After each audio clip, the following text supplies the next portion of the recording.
This is Lamar Odom on Club Shay Shay's podcast a long time ago, 2 years ago. I don't know if everybody caught this, and I don't remember if I ever produced a show from this soundbite. And since I couldn't remember, I was like, well, I'm going to have to do it again. We're going to have to talk about it because I ran across this clip again today, and I was like, you know what? I kind of want to discuss that because it sounds like what he's saying sounds exactly like me.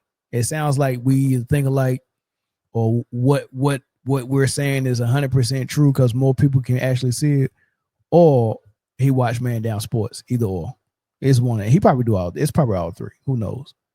But they were having a conversation about the Lakers. Because of course, LeBron was there, and Club Shay Shay is LeBron podcast. Well, I ain't gonna say it's a LeBron podcast, but you get what I'm saying, right? So they're having a conversation about why they're struggling, and Shay is, Shannon Sharpe is trying to blame Westbrook, and Lamar was kind of like explaining to him, like, you can't put that on Westbrook, right?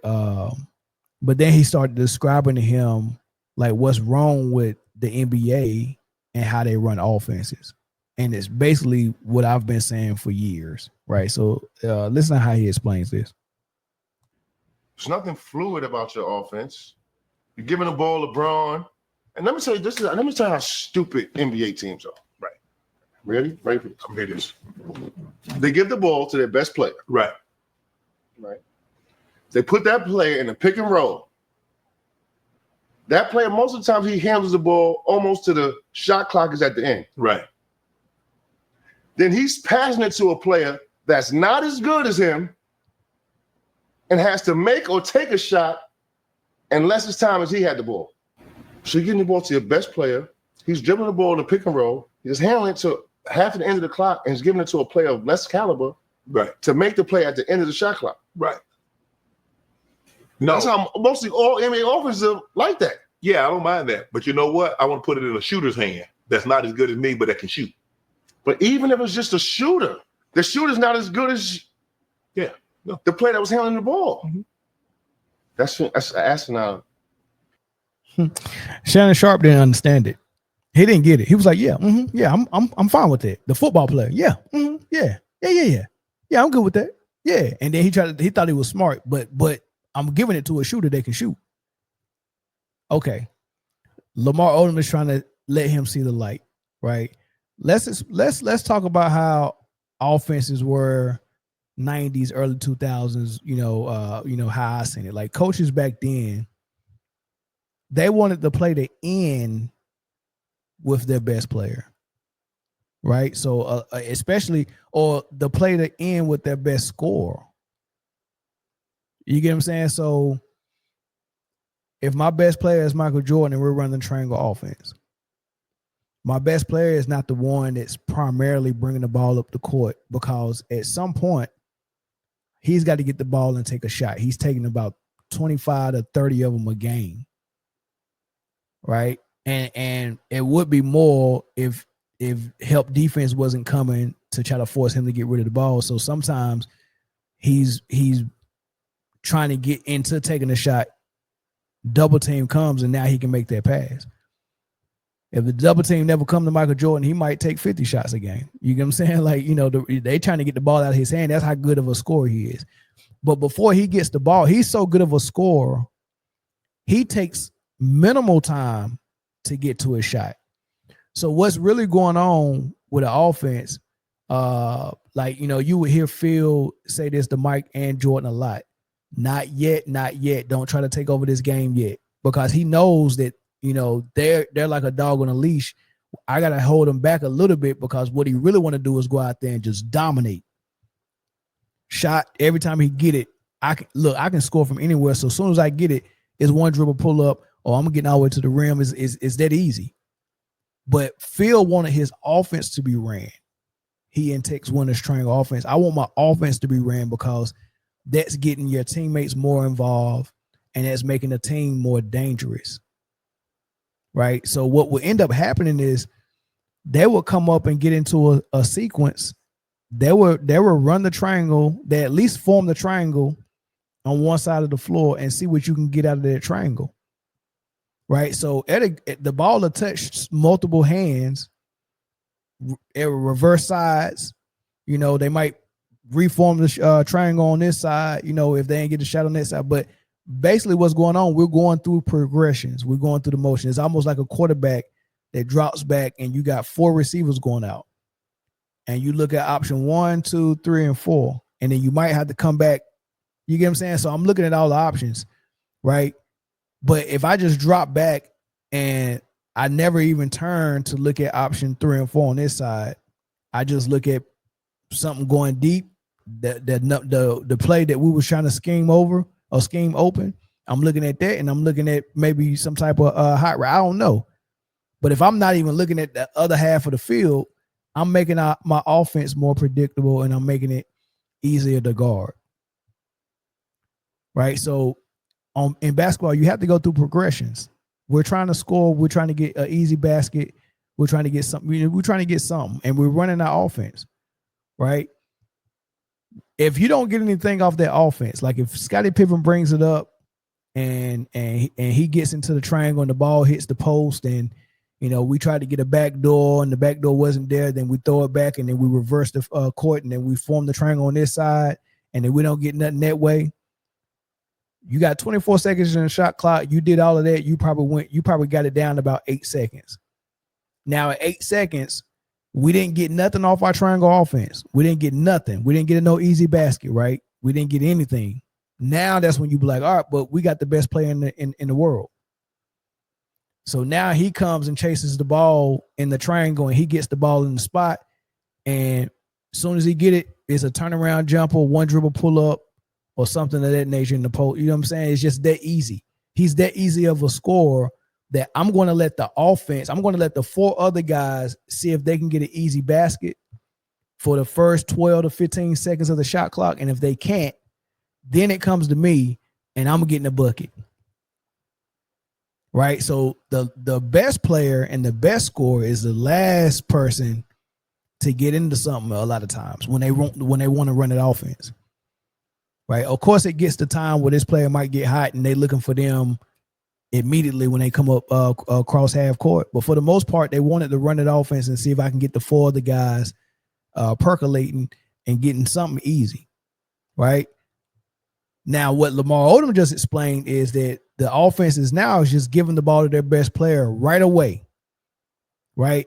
Instead of the lesser players getting 15 seconds to find a shot while running the offense, and then the best player getting the less amount of time, the less amount of space, and the less amount of dribbles to score. That makes sense. I'm giving my best player the hard task. You gotta score with a minimum amount of time, minimum amount of dribble, minimum amount of space. But the offense is running, trying to get easy basket for the lesser players. Right? But they're doing it the opposite way. What Lamar explained is that these teams are giving the ball to their best player immediately. They're spreading the floor. Everyone's standing there except the guy with the ball and the guy that's setting the screen for him. Everyone's just standing at the 3-point line, just waiting for a pass. So the guy with the ball and the guy setting the screen for him, out of the 24 seconds, they're trying to get something going off the screen and roll for the first 12 to 15 seconds. They're using most of the shot clock. They're using most of the moving on the most of the space and moving on the floor because everybody else is a statue standing at the 3-point line to make sure he got maximum amount of space. So the best player has the most space. He's got the most freedom to move. He's got the ball. He's got 75% of the shot clock. And he's the one that's getting the screen to get him an easy path to the rim. So he's getting all the advantages in the offense to get his shots off. And the lesser players, right? I just picture this. The player that's making $40 million a year, that's supposed to be the best scorer and the best player, got the ball, and everything is set up to help him. But the other players that's supposed to be lesser than him, that's on the vet minimum, that's just there to shoot threes and space the floor for him. By the time they get the ball, they can't do nothing else with it. The shot clock almost gone. I'm giving you a grenade, and you have to shoot it. Like, you have to shoot it. So you're giving a harder task to lesser players, and you're giving all the help, space, time, freedom, and everything else to the best player. I don't understand. And Shannon Sharp was like, yeah, that makes sense. That makes sense. Right? Do you know what clutch is? Clutch is, man, this basket got to go up, and it got to go in. Right? If clutch is when the clock is about to hit zeros for the game clock, what is it for the shot clock? Like, you're giving the ball to Kyle Korver, and he got to hit score on the buzz, on the shot clock buzz almost every time. While LeBron or Luka or whoever running that, James Harden, Westbrook running that offense, they done had the ball as much as they wanted to have it, trying to get screens set for them to make something happen. But the lesser player get that just don't make no sense, dog. So when I was trying to explain this to people, and I was like, man, who all runs that offense, bro? Right? You know, I call it hero ball, because you got one guy that's supposed to be the hero for everyone. I was like, man, who plays hero ball? And I got Jokic there. He's not a point guard per se, so he don't really run it the same way that Luka and LeBron and Westbrook and Harden ran it. But it's close enough. He's a guy that we're relying on for all the passes, and I just hate that. So when you look on that side, Jokic, LeBron, Harden, Westbrook, Luka, and Caitlin Quinn Clark, they all run that offense.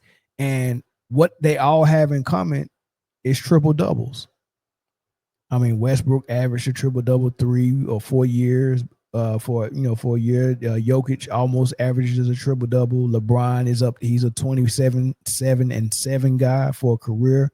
Harden was a triple double monster, and so was Caitlin Clark and Luka Doncic. Like, they all got triple doubles in common. They all got breaking records in common, because those triple doubles. Most guys that are that good aren't really trying to play like that.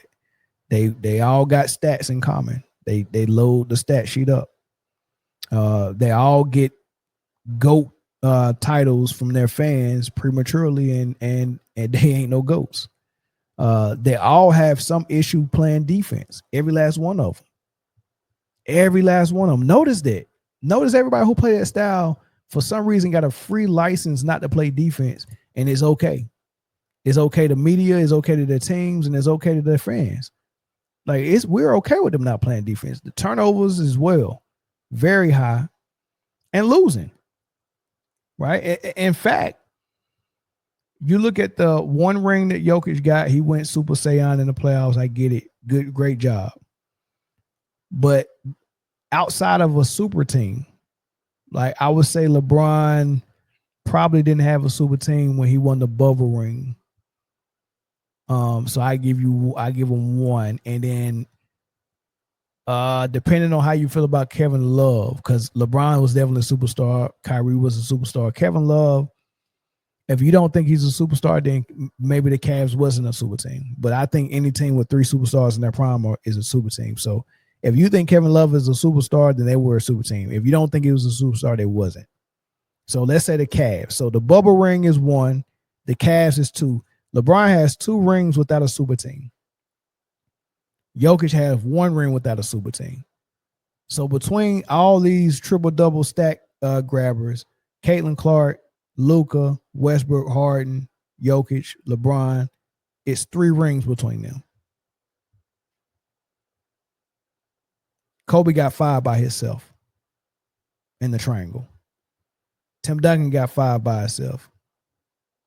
Kareem got 6. Jordan got 6. Magic got 5. You get what I'm saying? So you put all them dudes together, and one guy on the right side got more rings than all of them. And they all played defense except with the exception of maybe Magic.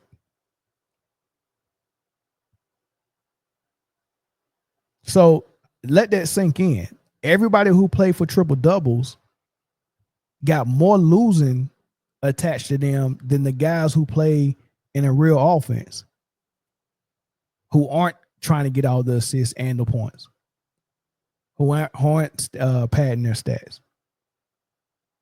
They'd rather play defense than get all the assists. Let somebody else get the assists. You get what I'm saying? So, like, imagine that, dog. Look at all them guys on the left side.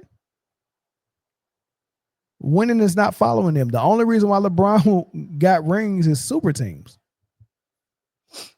Without them super teams, I mean, that look bad. So LeBron is kind of fool's gold to make you think that style works. Because he actually won 2 rings with Miami, which was a super team. He makes you think that works, but it don't really work. It's bad offense. It needs to go. Like it's really bad. It's really bad. Right. So yeah, hero ball is not what it's cut out to be, dog. It's just not.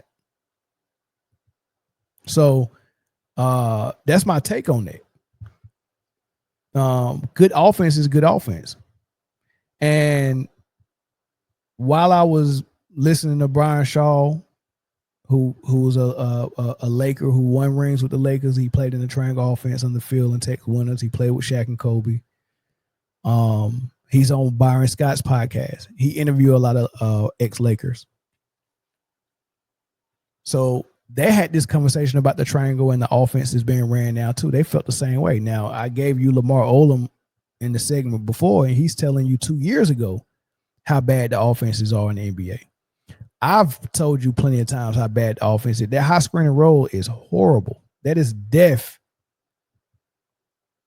It's not winnable. Like, you got to do too much to win, and if you get lucky like Jokic, you can get one. And Jokic don't even run the high screen roll like Luka and LeBron does. That jump don't work, dog. It worked for stats, and the wins that they get be the hardest wins you ever want to get, dog.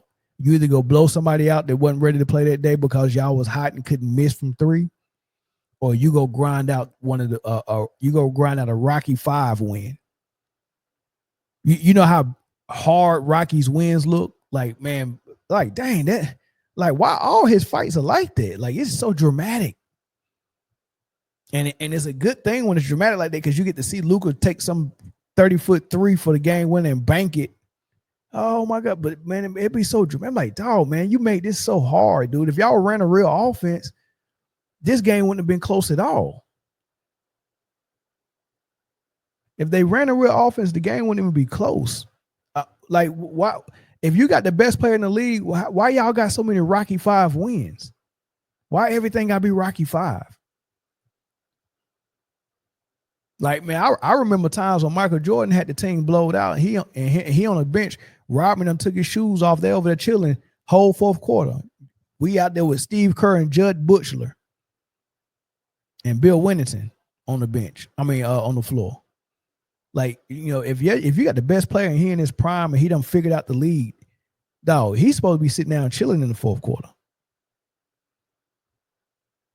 But they play offense so bad and don't play no defense that, man, it don't matter who they playing. It's probably gonna be close unless they get hot. And then when they get hot, we be like, oh my God, this guy's on Michael Jordan's level. He hot, he hit 45. Somebody with no name that just got called up from the G League gave him 30 because he ain't playing no defense, but we ain't gonna talk about that. But he gave you 45 and hit the game winner. Like, oh my God, hey man, this dude is better than Dirk. He's on MJ's level. What? Right. So Brian Shaw was talking to them about that, and they asked about if the triangle offense would work. And here's his response. How difficult is it to do the triangle offense as a player and a coach? I think it's more difficult as a coach because that Phil had all the coaches that coached in the triangle on his staff. Mm-hmm. So when those other coaches broke off, they hired coaches that had no experience. So you can't teach your coaches and the players the triangle. Yeah. Right. And so as a player, I don't think it's that difficult. I think that every offense has actions that involve the triangle. I mean, when you were in New Orleans, I remember same side. Yeah. I was like, we were in Princeton. Right. In Yeah. Princeton and triangle cousins, got basically, right? A lot of the same, same things. And so I love it because I think it puts people in place to do whatever their strengths are. And you can tweak it to kind of make it your own. Mm-hmm. And the triangle, what's the beauty of it to me is that it's a zone offense that it's an overload, right? But you can run it against man-to-man. You can run it against zone. Yep. If Don't matter. The same side out of bounds plays, you don't have to do anything different.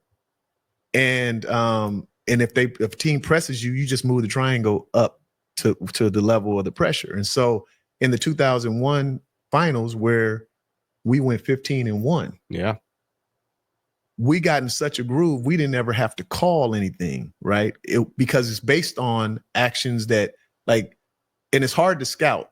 And I say that because if we call 53, which is basically just UCLA to a side pick and roll, and you take away the entry pass to the wing, all these other automatics kick in, right? So now, even though we call 53 and it's supposed to be UCLA to a side pick and roll, they took away the entry pass.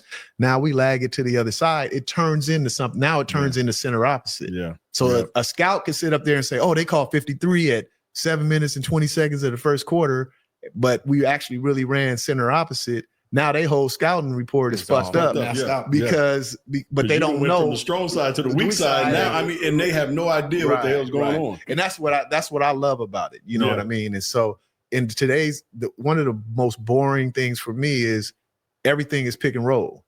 Everything is pick and roll. So that involves the two dudes that are in the pick and roll, and then everybody else is standing around. You know, so B-Shaw, I think you know this as well as I do.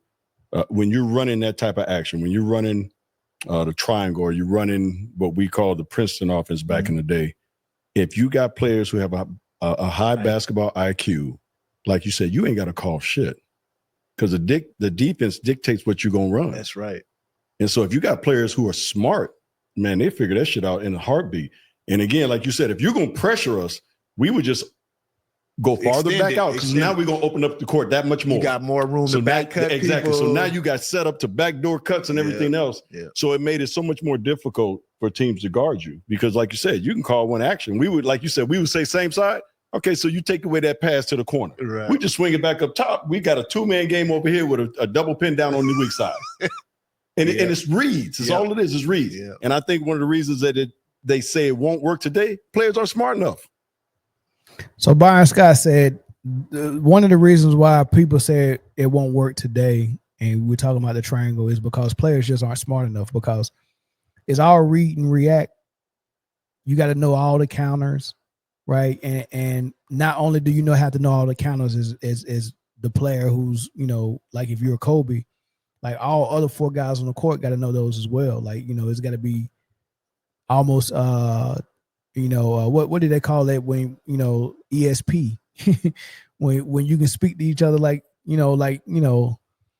aliens or something like that, I can look at you and we know, it's really eye contact and body language and stuff like that. And because we practice it so much, I get it, but it almost operates like, man, I can hear your thoughts without you even talking.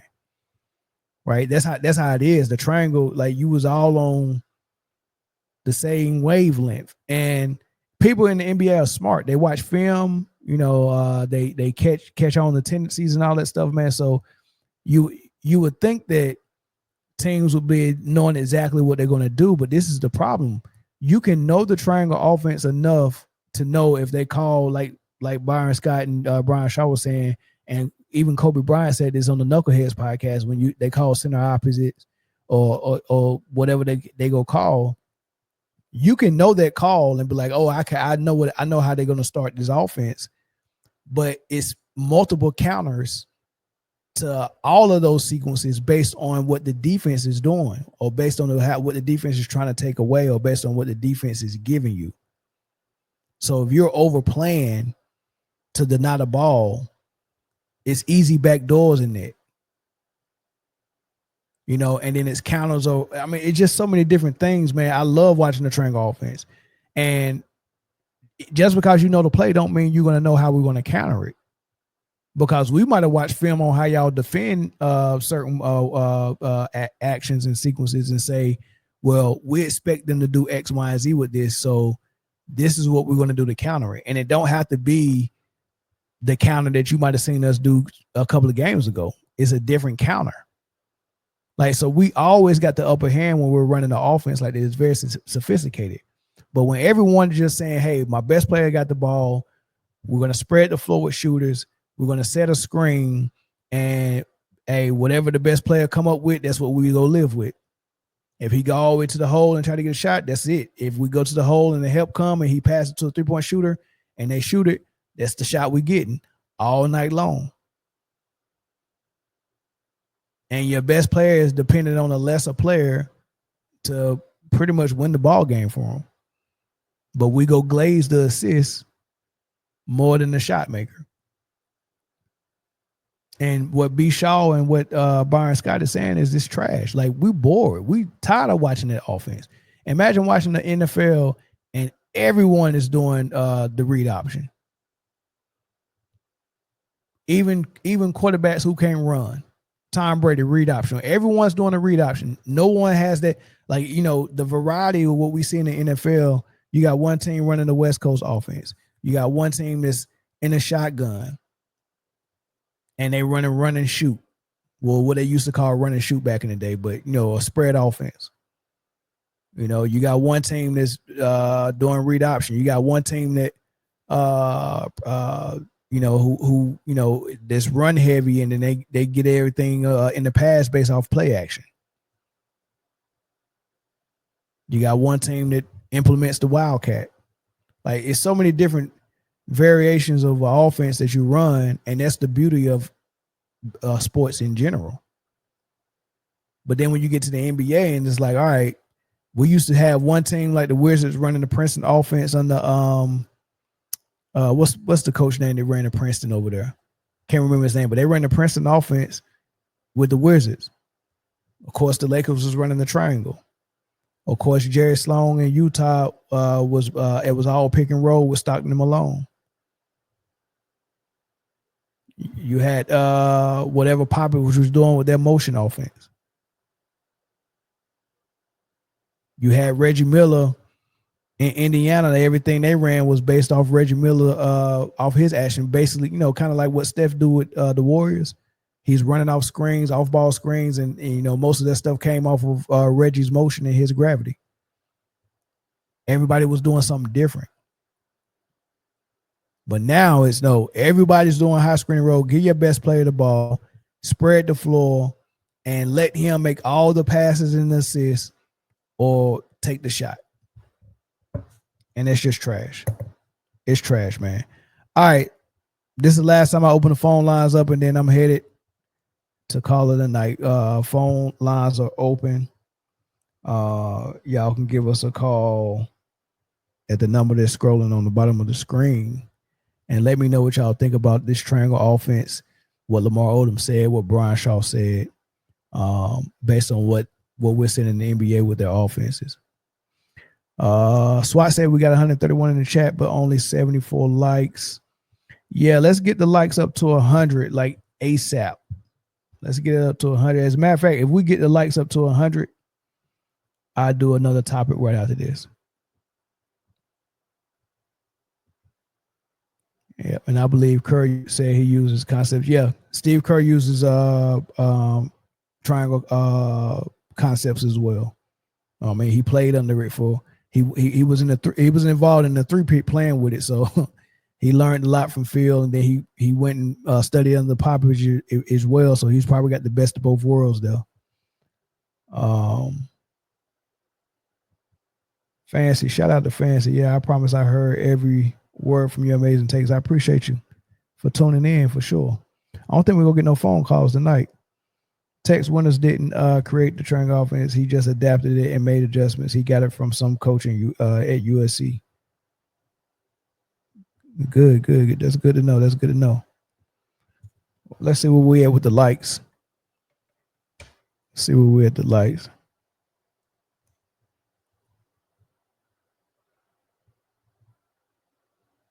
Let's get the likes up to 100. Get it up to 100. Let's see where we at.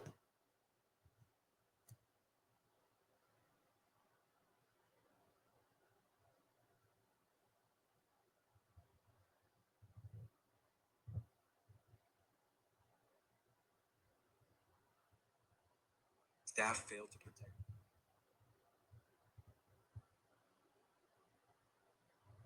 We're at 83, y'all. Let's get the likes up to 100 really quick, man. I would love to do another quick topic. I got one prepared, but if not, then I just run through it tomorrow.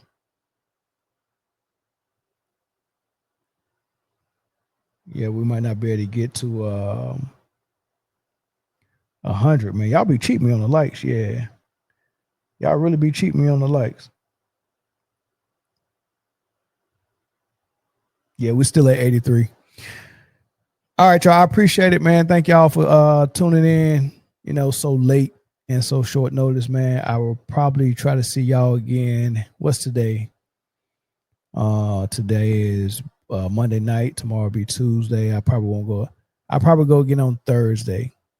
Right. So I see y'all again on Thursday, and then full panel on Friday. And then on Sunday morning, we watching football. But before the football starts, we're gonna be live Sunday, and we're gonna be live every Sunday before football for the rest of the season, man. So y'all check it out, man. NFL content. We're still gonna be covering NBA as well, but it's separate shows. And then I'll see y'all on Thursday, Friday, and Sunday, man. So appreciate y'all for joining, man. Thank y'all. Peace.